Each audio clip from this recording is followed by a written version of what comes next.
آج ایک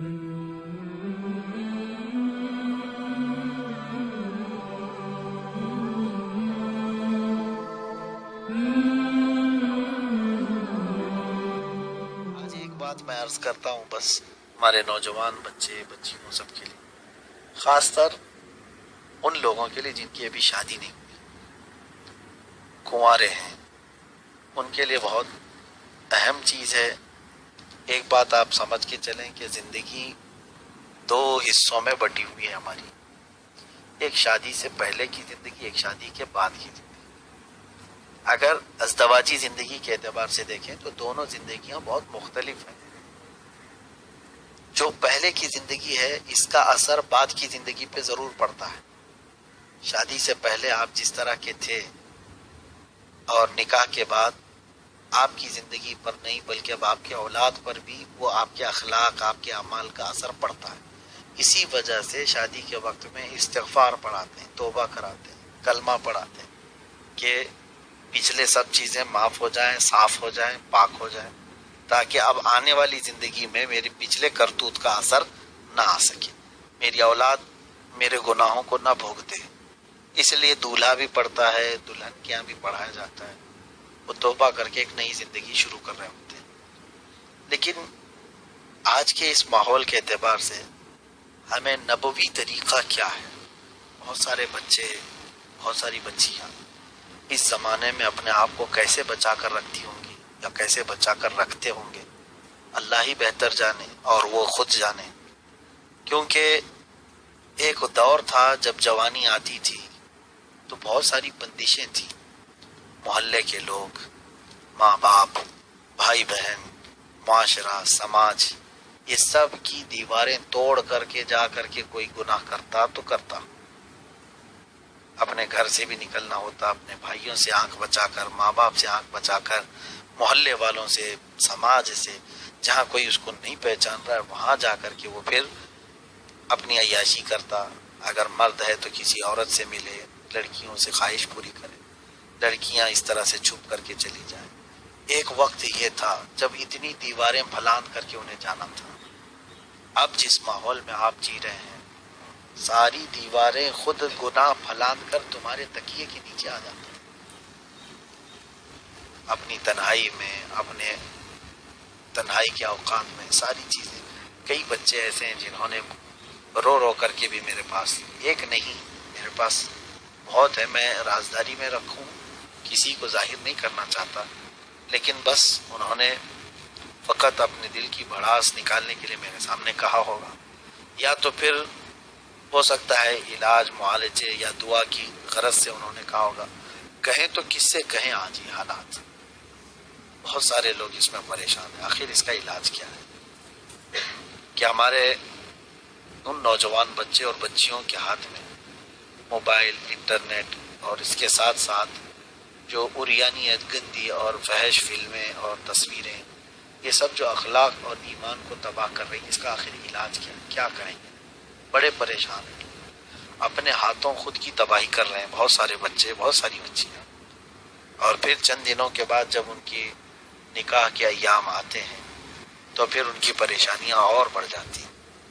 پہلی چیز تو میں یہ بتاؤں گا میرے عزیزوں، پہلی چیز تو یہ، نوجوانی جیسے آئے، اللہ کے حبیب صلی اللہ تعالیٰ علیہ وسلم کے حکم میں یقیناً بڑی حکمتیں پوشیدہ ہیں۔